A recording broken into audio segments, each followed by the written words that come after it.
Hello, my name is Lee Jackson. I'm a motivational speaker. I speak a lot in schools all over the UK and also occasionally abroad too. And I'm a Collins author. I'm here on behalf of Collins Secondary to help you and answer some of your questions about revision and about how to keep your pupils motivated on the way in the run-up to the exams, which of course are not too far away now. So if you're a teacher, or you're a member of staff in a school, you're very welcome to join us here. I'm here for about a quarter of an hour tonight, so please do send your questions and you can put those underneath and we will genuinely try and answer those live. So it's always great to have people here. If you're watching the recording of this, I hope you also get something out of it, as I'll sort of unpack a few of the ideas that I have, a few of the things that I think motivate young people and help them towards their success. So welcome to our Facebook Live here at Collins Secondary. I am in a very Leeds at the moment, and it's very, very cold. I've got my jacket on, and I am absolutely freezing here. I'm even going to switch my fan off. I even had a fan on because that's how cold it was today. So it's wherever you are, I hope you're safe, and I hope you're well in this big snowing in thing. So maybe you've had a snow day from school today. So it's nice to see Rebecca, nice to see other people that are joining us. That's lovely to see. Collins are doing a fantastic thing and a big project called Revision That Sticks, and you'll start seeing that. So do look out for Revision That Sticks. It's really great. And just a reminder that they do some fantastic guides. This is the one that I wrote part of, which is the Study Skills Guide for GCSE Revision.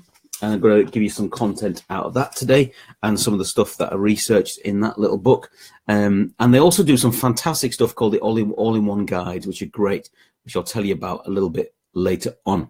So how do we keep young people, students, pupils, whatever you call them, motivated in this run-up to the exams? Things get a little more serious now. Half term is over and people are ready for the run-in to the exams. And of course, they will start roughly the beginning of about the middle of May, depending on which exam board that you're in. So it is getting a little bit more serious now. And I talk about that in schools. I say, look, this is more serious. And it's like, you know, the dum serious stuff. So this is what happens with young people. I think that often those that aren't able to actually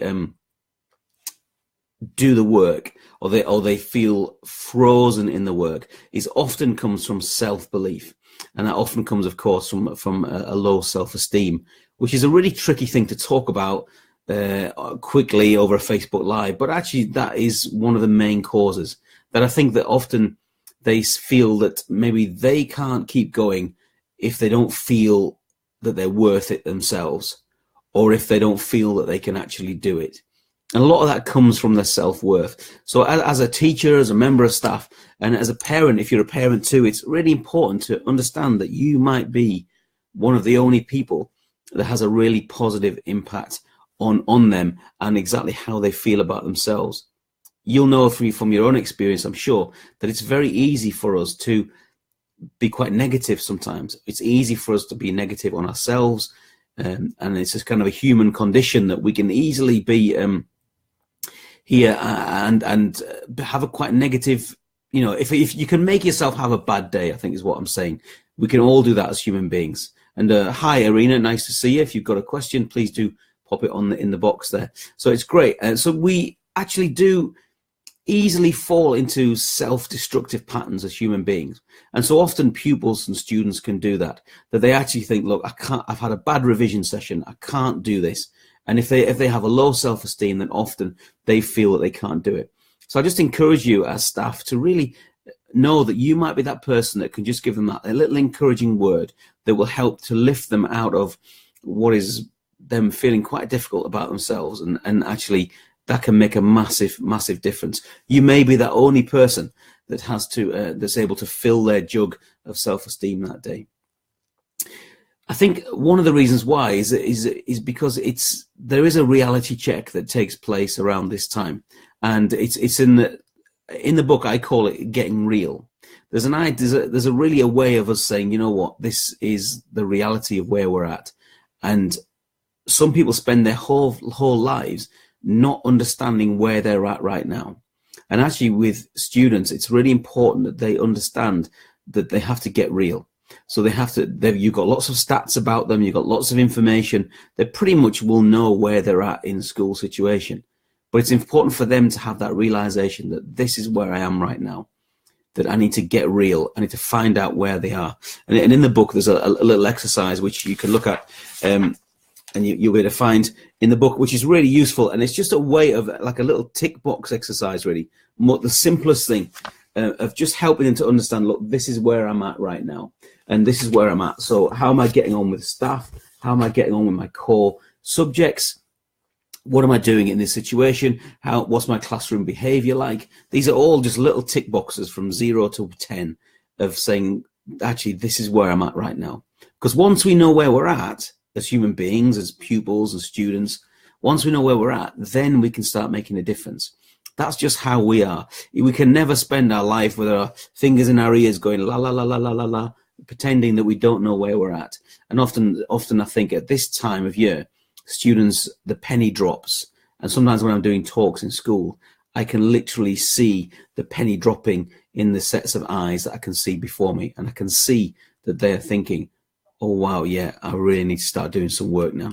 So once they've got real, then they can get sorted, as I call it.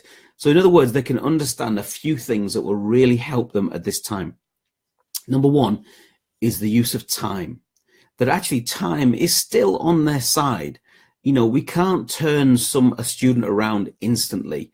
That's not how it works. But time is something that is on their side and they can use. If they use time well, time will help them to actually get to a point which is really good for them. So they will help. It will help them to understand that actually, if I'm revising several times, it will make a difference because time will make a difference here. And it's often like we forget about that as humans. We want everything now. We want everything now and want it all in a little box. But actually time is useful because you can help them to see that putting a little bit of extra work in here on this day and a little bit of extra work and then going to an intervention, a revision, lunchtime revision class, a Saturday morning session, which some schools put on, little bit by little bit, they can see that using time will actually really help them. But I guess for some people, it's really the idea of them flicking that switch, that they have to actually say, look, click. I know where I'm at, and I know I need to get sorted. And once they flick the switch, they can understand how they can use time. They can also then start to plan properly. Because, of course, the biggest thing that stops revision is not only self-esteem and how they feel about themselves, but the biggest thing is just feeling like it's too big.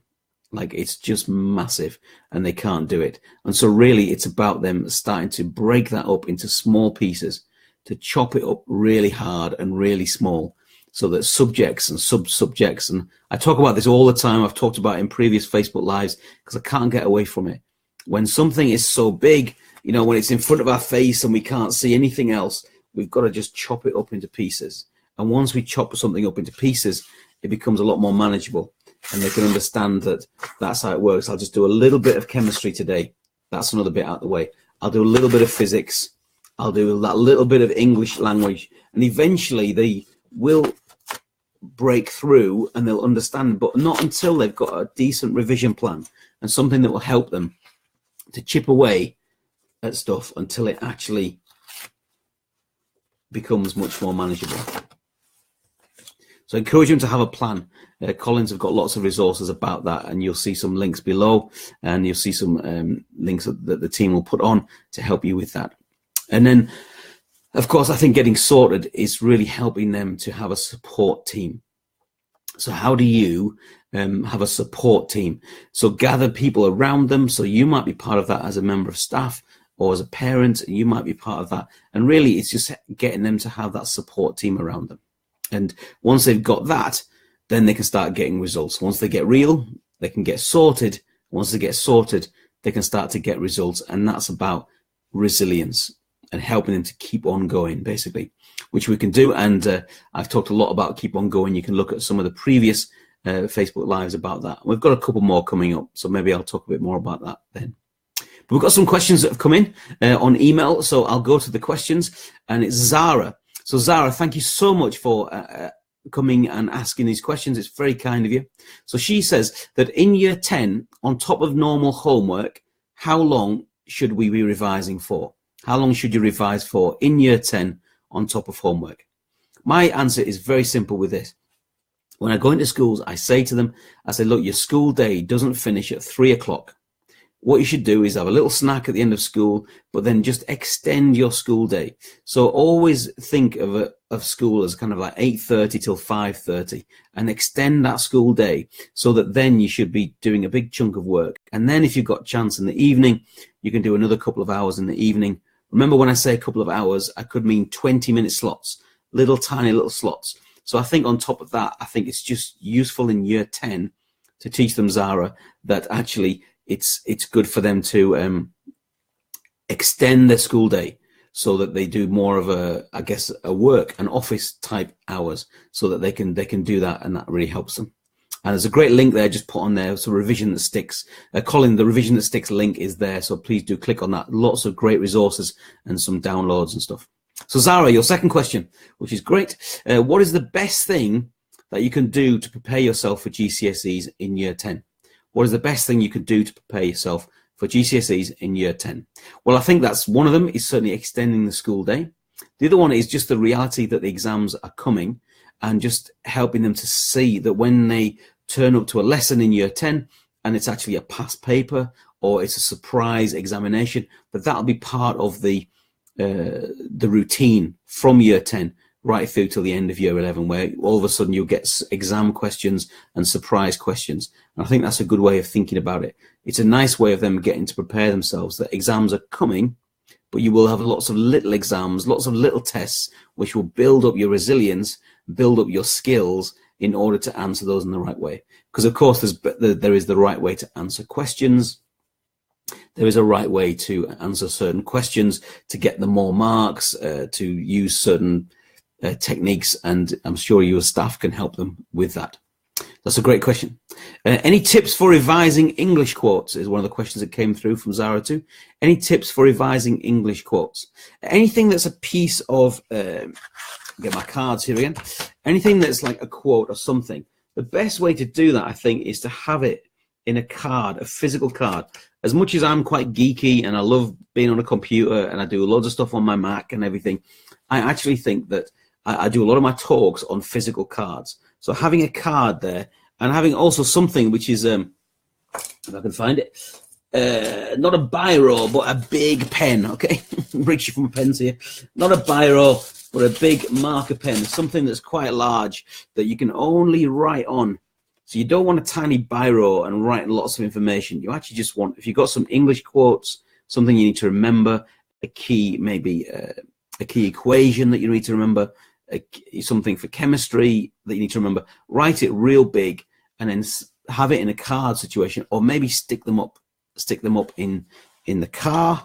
If they're in the car, let them stick them up in the car, stick them up in their bedrooms, stick them up wherever they can see by a light switch, so they will start remembering these things. So it's always good to have the quotes when they're displayed and when they're easily accessible. It's much better than reading a book. Some young people still believe that revising is just reading a book, which is, of course, terrible advice. It never is. There's so much more to it than that. It's reading something, rewriting it, closing it, going back to it, testing it, writing it out, mind mapping it, any technique. But actually a physical technique like that with a physical card will make a real difference, because when you see it, you can do it. So any other revision techniques apart from the usual mind maps and flashcards, which we've mentioned? The one I would say that I have mentioned before, and it has a really posh name, and I forget the name of it, but massive piece of research was done around revision and what actually works. And the reality is that the earlier you start, the better it is. So when you start early, it is the best revision technique you will ever use. So sure, mind maps, cards, anything like that, if that helps you and helps people with certain personalities. Some people will hate mind maps, you see, some people will hate cards, etc. That's just personality types. But actually, it's starting early. So when revision becomes part and parcel of the school week and an evening, and you revise on the weekend what you did that week, when those things start to happen, it makes a massive difference. So revision is best starting early, and it's best done regularly, which is really good. And I think that is really important to get those kind of things ingrained and done. So my time is up nearly, so I'll just answer one more question. Is there any recommended sites for GCSE or any other websites you can find good exam questions? I don't know. There's so many subjects. I don't want to say that. Obviously, there is lots of exam websites out there. If you check out the Collins link, you'll find lots of links from there. And you can, of course, put these on this Facebook group, and the school will have lots of other links. I don't want to say lots of them now because I'll forget them or I'll miss some key ones. But there literally is lots of them. And, of course, there's apps and various things that you can use. So I just want to mention a couple of things. One is the GCSE revision study skills. It's about mindset. It's about helping students get in the right mindset. That's the one that I've done. But also look at revision that sticks. You'll see the link below in the comments. Depending if you're on mobile or wherever you are, you'll see the link there, which is great. And Collins are doing these fantastic things called all-in-one guides. Now, the all-in-one guide is different to other revision stuff. Collins stuff are really done a lot of great research, which is why I like to work with them. The all-in-one guide is revision notes, and it's workbook, and it's also past paper questions. So you get everything in one. Revision notes, the workbook, and past papers, which is so great to have in one. So do look at them. You can buy them individually as parents or teachers, but actually schools can buy them in bulk at a significant discount. So do talk to school about getting getting those bookings from Collins, because they are amazing and really well researched. And they do all that kind of stuff, which is great. And I think I've just about covered everything I've got to do. So that is fantastic. Do look at Collins' website. And my name is Lee Jackson. My website is leejackson.biz, leejackson.biz. If you want me to come to your school, of course, I'd be happy to do that too, as that's what I do. I help people to get good education.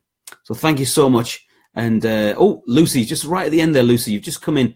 I've just answered the question about best revision method. So if you want to listen back, you'll be able to take that on board. So I won't repeat it again now. It's been lovely to be with you. This will be recorded and you can re-listen to it anytime you want, and even do it in the classroom. So thank you, teachers, staff, parents, and students for being here, and all the best. Thank you so much. Bye.